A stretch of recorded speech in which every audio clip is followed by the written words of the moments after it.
The Book of Haggai. Haggai was persuasive prophet of priorities. His message finish what has been started. The prophet. His name first mentioned in verse 3 of chapter 1. The Lord's message came through the prophet Haggai as follows. His name means festive or festal. During time of captivity when he was born, only man in the Old Testament and New by this name. People of significance are mentioned in verse 1, Haggai chapter 1 verse 1. On that first day of the 6th month of King Darius' second year, the Lord's message came through the prophet Haggai to Zerubbabel, son of Shealtiel, governor of Judah, and to the high priest Joshua, son of Jehozadak. King Darius, commonly called today Darius the Great, around the whole book is dated. Darius ruled the Persian Empire from 522 to 486 BC. Judah was a province of that empire. In the second year, 520 BC, unlike other prophets, this is dated right down to the day. Zerubbabel, son of Shealtiel, governor of Judah, high priest Joshua, son of Jehozadak, not to be confused with the commander-in-chief of the Israelites. In chapter 1, verse 14, addresses Zerubbabel, son of Shealtiel, governor of Judah, and the high priest Joshua, son of Jehozadak, and the whole remnant of the people. Haggai wanted to get something finished that had been started. The times of Haggai. History of the Jews during this era of the prophets can be bracketed into three separate sections. Pre-captivity period, captivity period, reference to Babylonian captivity, and post-captivity period. Minor prophets fell under the pre-captivity period or post-captivity period.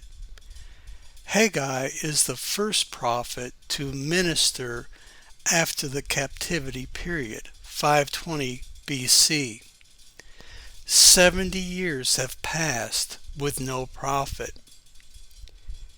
He has a zealous message for a lazy people still hurting from days of captivity.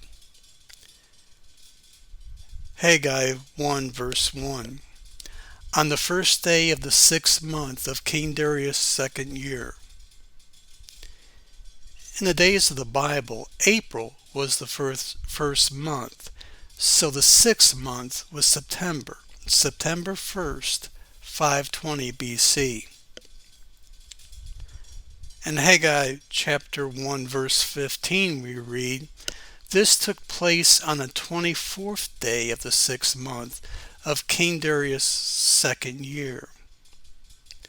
This entry is September 24th, 520 BC, just over 3 weeks after Haggai's appeal.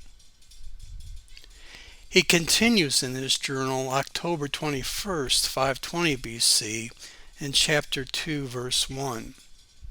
On the 21st day of the 7th month, the Lord's message came through the prophet Haggai again. This is December 24th, 520 BC. Haggai chapter 2, verse 10. On the 24th day of the 9th month of Darius' second year, the Lord's message came to the prophet Haggai. There's a period of about 4 months transpire. Chapter 1 takes place during about a 23-day period. There's a month of silence. Chapter 2 takes place during about a 2-month period. Prophets in that day had a burden, God's burden, focus on the evil of the day. We read about this burden in Haggai chapter 1 verse 8. Go up to the hill country and bring back timber to build the temple. Then I will be pleased and honored, says the Lord. The temple was started 16 years before, but never finished. We read in Ezra chapter 5, verse 1 and verse 2.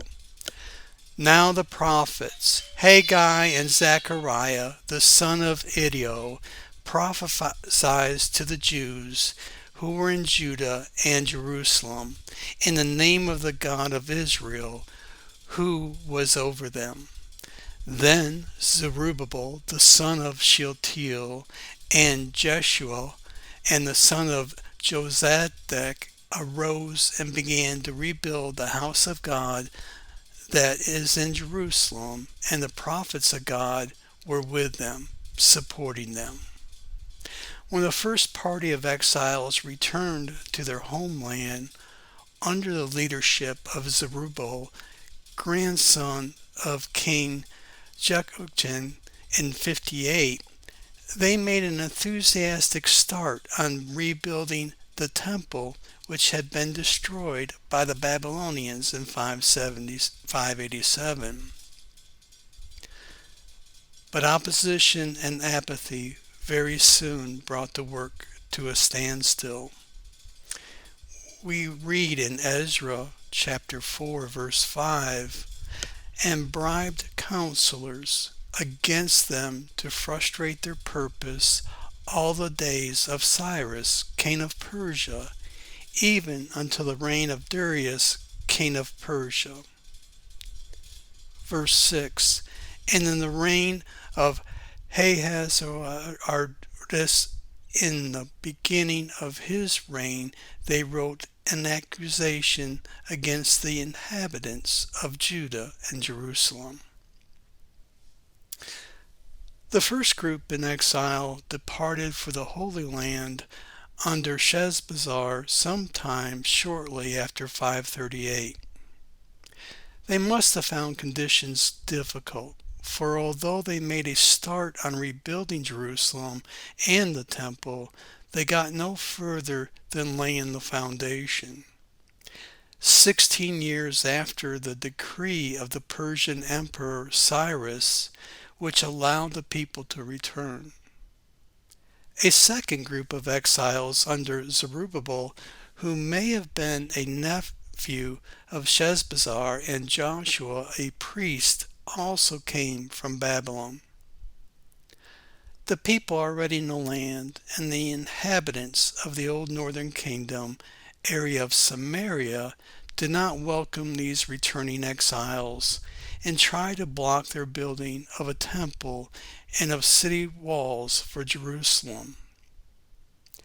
This caused enough problems so that little was done between the first laying of the foundations about 538 and the year 520, when does the Zerubbabel and Joshua arrived on the scene.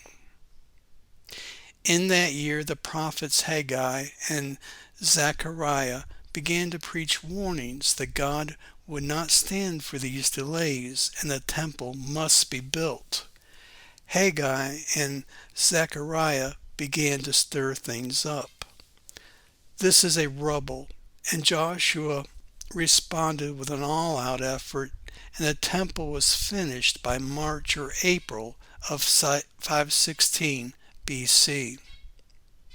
In order to do this, Zerubbabel had to fight against the opposition of the governor of the neighboring Persian province of Samaria by obtaining a copy of Cyrus' decree ordering, ordering the rebuilding of the temple. After a long search, the scroll was finally located in the archives of the Persian summer capital of Ecbatana. Interestingly, it was written in Arabic. It is the first real evidence that Aramaic had become the international language of the Persian Empire.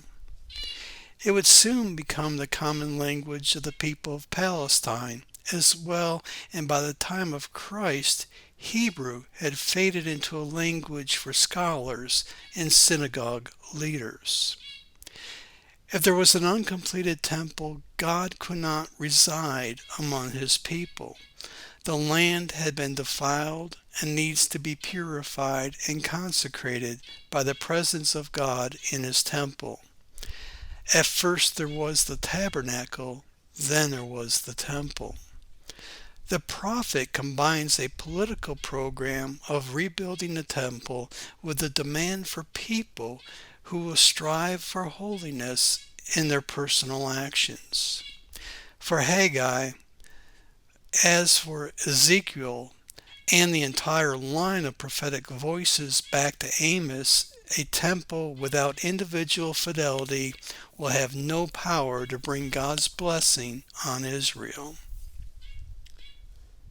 Looking at Haggai chapter 1 verse 2, this is what the Lord of Heaven's armies has said.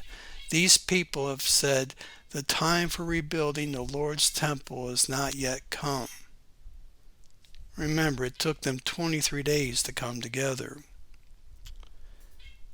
In chapter 1 verse 14 we read, so the Lord energized and encouraged Zerubbabel, son of Shealtiel, governor of Judah, the high priest of Joshua, son of Jehozadak, and the whole remnant of the people.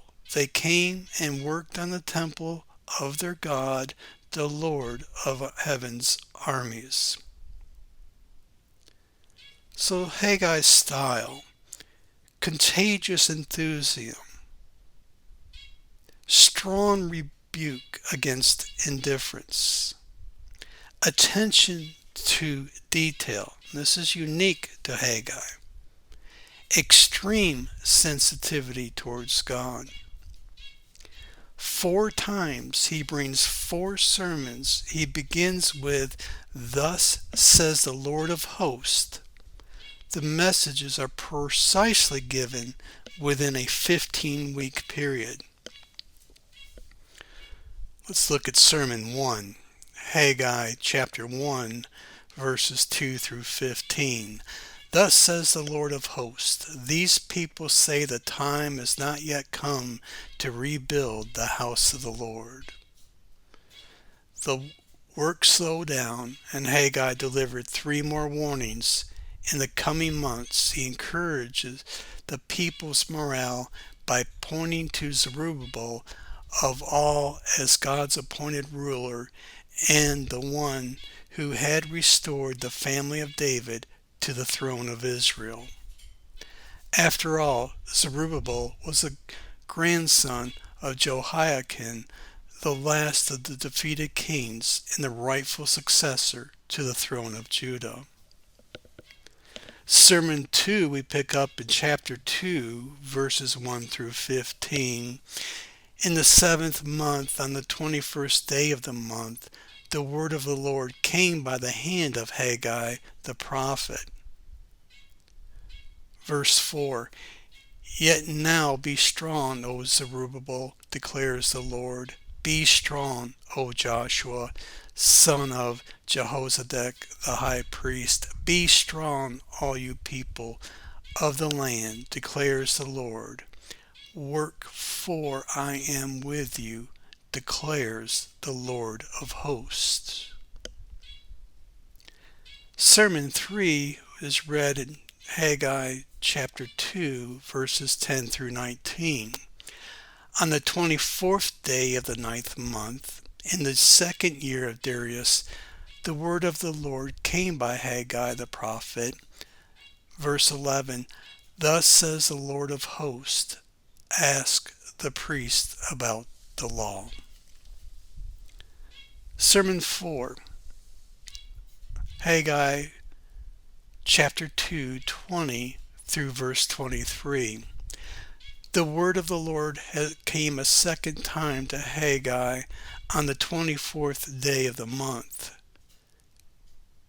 Verse 21. Speak to Zerubbabel, governor of Judah, saying, I am about to shake the heavens and the earth.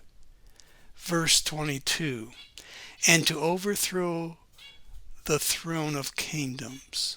I am about to destroy the strength of the kingdoms of the nations, and overthrow the chariots and their riders, and the horses and their riders shall go down, every one of them by the sword of his brother. Haggai's enthusiastic nationalism and hope for independence led him to extol this Zerubbabel, the person of God would use to bring blessing to the land. Chapter 2, verse 23. On that day declares the Lord of hosts, I will take you, O Zerubbabel, my servant, the son of Shealtiel, declares the Lord, and make you like a signet ring, for I have chosen you, declares the Lord of hosts. This kind of language is as good as treason in the eyes of a Persian king, and may have led to the removal of Zerubbabel from office. In any case, nothing ever came of the hopes of Haggai, and instead of new Davidic Messiah, the high priest was given more and more authority by the Persian authorities in the years ahead. Instead, Haggai did see the temple finished and dedicated within 4 years. The 2 chapters contain 4 messages, relate to the same message, the rebuilding of the temple. 5 separate occasions Haggai uses the word consider. We find that in Haggai chapter 1 verse 5. Now therefore, thus says the Lord of hosts, consider your ways. In verse 7, thus says the Lord of hosts, consider your ways. In chapter 2 verse 15, now then, consider from this day onward, before stone was placed upon stone in the temple of the Lord. Verse 18, consider from this day onward, from the 24th day of the 9th month, since the day that the foundation of the Lord's temple was laid, consider. He says consider twice. Consider literally means to set your heart on something. The idea of evaluating yourself. Clarion call from the prophet. Wake up. Shape up. Look at your life. Chapter 1 is a reproof. In Haggai chapter 2 verse 1, in the 7th month, on the 21st day of the Lord, the word of the Lord came by the hand of Haggai the prophet. This is October 17th, 520 BC. In Haggai chapter 1, verses 2 through 15, life is hard, with food and clothing in short supply, and prices are soaring. Why?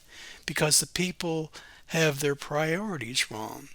They are all wrapped up in their own selfish concerns. God is neglected. Again, reading chapter 1, verse 2, says the Lord of hosts, these people say the time has not yet come to rebuild the house of the Lord.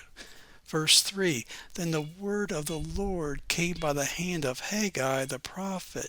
Verse 4, it is time for you yourselves to dwell in your paneled houses while this house lies in ruins.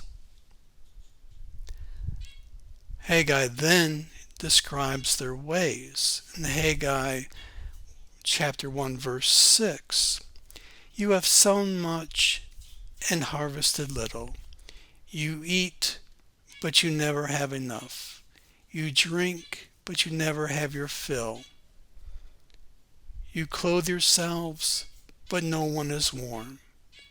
And he who earns wages does not put them into the bag with holes.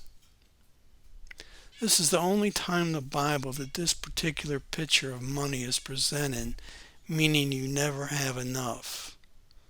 God says, get your priorities straight. Haggai chapter 1 verse 8, go up to the hills and bring wood and build the temple, that I may take pleasure in it, and that I may be glorified, says the Lord. Verse 9, you looked for much, and behold, it came to little. And when you brought it home, I blew it away. Why? Declares the Lord of hosts. Because of my temple that lies in ruins, while each of you busies himself with his own house. Haggai chapter 2 verse 10, on the 24th day of the 9th month, in the 2nd year of Darius, the word of the Lord came by Haggai the prophet. And again, that's December 18th, 520 BC. Haggai 1 verse 11, and I have called for a drought on the land and the hills, on the grain, the new wine, the oil, on what the ground brings forth, on man and beast, and on all their labors. Drought means the same thing as in verse 4, desolate. It means to dry up. God said to the heavens, dry up. God said to the earth, dry up. God said to your heart, dry up. Because desolate and parched, take away the blessings of the grain and the oil and the wine and produce and cattle. Until these people get their priorities straight, give them no satisfaction of material things. The message of Haggai, obey God. Haggai chapter 1 verse 14, and the Lord stirred up the spirit of Zerubbabel the son of Shealtiel, governor of Judah, and the spirit of Joshua the son of Jehozadak the high priest, and the spirit of all the remnant of the people. And they came and worked on the house of the Lord of hosts their God. Verse 15, on the 24th day of the month, the 6th month, in the 6th month, in the 2nd year of Darius the king. A month passes. Haggai sees that they are working. He encourages them. Haggai chapter 2 verse 1 through verse 3. In the 7th month, on the 21st day of the month, the word of the Lord came by the hand of Haggai the prophet. Speak now to Zerubbabel and son of Shealtiel, governor of Judah, and to Joshua the son of Jehozadak the high priest, and to all the remnant of the people, and say, who is left among you who saw this temple in its former glory? How do you see it now? Is it not as nothing in your eyes? The temple was completed by March or April of 516. Pessimism within the people. This temple is nothing like the old temple. Solomon's fabulous temple had been demolished 70 years before. Few of those now building would have seen it, but all would have heard of it. The new temple seems a feeble thing in comparison. The blessing of this temple is that God is there. Haggai chapter 2 verse 4, yet now be strong, O Zerubbabel, declares the Lord. Be strong, O Joshua, son of Jehozadak the high priest. Be strong, all you people of the land, declares the Lord. Work, for I am with you, declares the Lord of hosts. So God is saying, clean up your lives, walk in holiness. The day will come when my Son will be dwelling in that temple. We continue reading Haggai chapter 2 verse 5 through 9. according to the covenant that I made with you when you came out of Egypt, my spirit remains in your midst. Fear not. Verse 6. For thus says the Lord of hosts, yet once more in a little while I will shake the heavens and the earth and the sea and the dry land. Verse 7. And I will shake all nations, so that the treasures of all the nations shall come in, and I will fill this house with glory, says the Lord of hosts. Verse 8. The silver is mine, and the gold is mine, declares the Lord of hosts. Verse 9. The latter glory of this house shall be greater than the former, says the Lord of hosts. And in this place I will give peace, declares the Lord of hosts. Haggai chapter 2 verses 10 through 19, work on the temple has been resumed, but this in itself will not make the workman holy, dedicated to God and fit for service. It is rottenness, not soundness, that is contagious. Haggai makes this point from ritual law. Their previous neglect of God brought all kinds of unpleasant consequences. But the day begin to put first things first. God will bless every aspect of life. We read in Haggai chapter 10 through verse 19. On the 24th day of the 9th month, in the 2nd year of Darius, the word of the Lord came by Haggai the prophet. Verse 11. Thus says the Lord of hosts, ask the priest about the law. Verse 12. If someone carries holy meat in the fold of his garment, and touches with his fold bread or stew or wine or oil or any kind of food, does it become holy? The priest answered and said, no.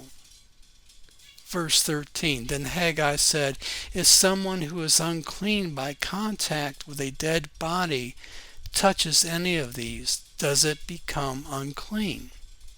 The priest answered and said, it does become unclean. Verse 14. Then Haggai answered and said, so is it with the people and with this nation before me, declares the Lord, and so with every work of their hands, and what they offer there is unclean. Verse 15. Now then, consider from this day onward, before stone was placed upon stone in the temple of the Lord. Verse 16. How did you fare? When one came to a heap of 20 measures, there was but 10. When one came to the wine vat to draw 50 measures, there was but 20.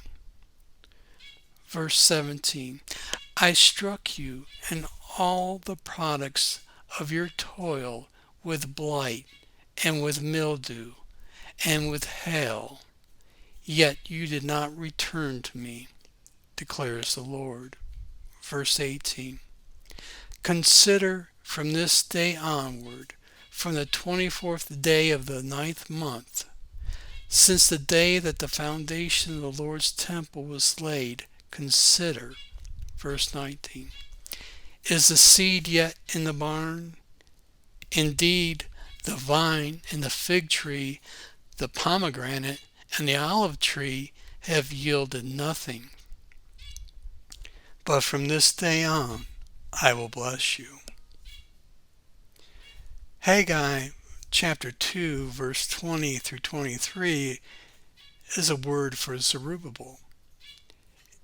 It is to Zerubbabel, the heir of David's throne, rather than to Zerubbabel, the individual, that these Masonic promises are made. He stands in the line from David to Christ. We read chapter 2, verse 20 through 23. The word of the Lord came a second time to Haggai on the 24th day of December of the month. And again, this is December 18th, 520 BC.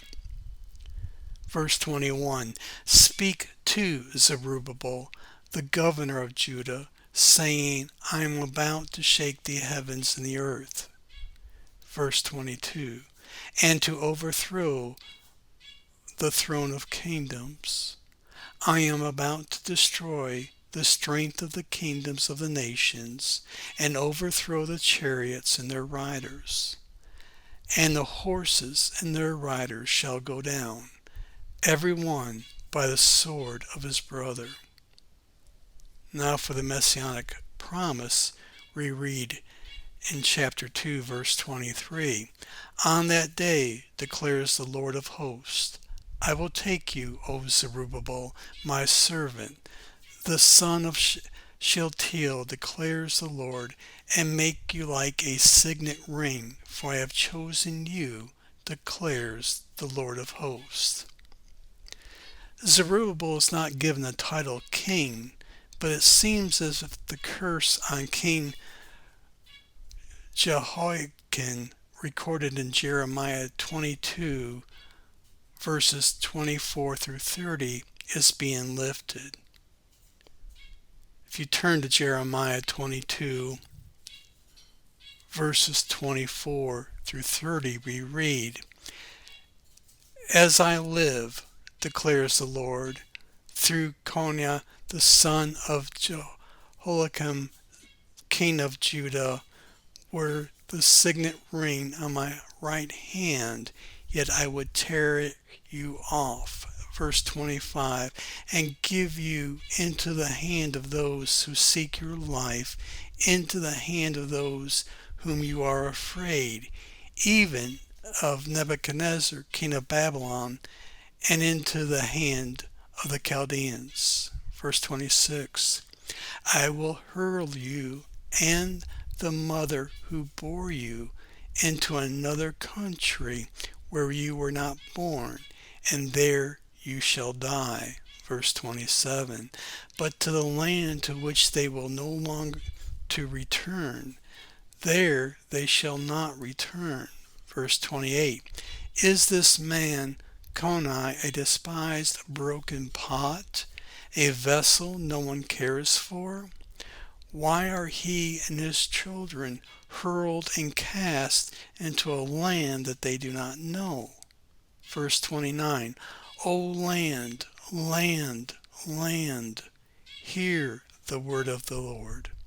Verse 30, thus says the Lord, write this man down as childless, a man who shall not succeed in his days, for none of his offspring shall succeed in sitting on the throne of David and ruling again in Judah. In the final analysis, it is not the building that is important to God, but the person. If we turn to Isaiah chapter 48 and look at the verses 4 through 11, verse 4, because I know that you are obstinate, and your neck is an iron sinew, and your forehead brass. Verse 8, you have never heard, you have never known, of old your ear has not been opened. For I knew that you would surely deal treacherously, and that from before birth you were called a rebel. Verse 9, for my name's sake I defer my anger, for the sake of my praise I restrain it for you, that I may not cut you off. Verse 10, behold, I have refined you, but not as silver. I have tried you in the furnace of affliction. Verse 11, for my own sake I do it. For how should my name be profaned? My glory I will not give to another. God uses encouragement. word of hope.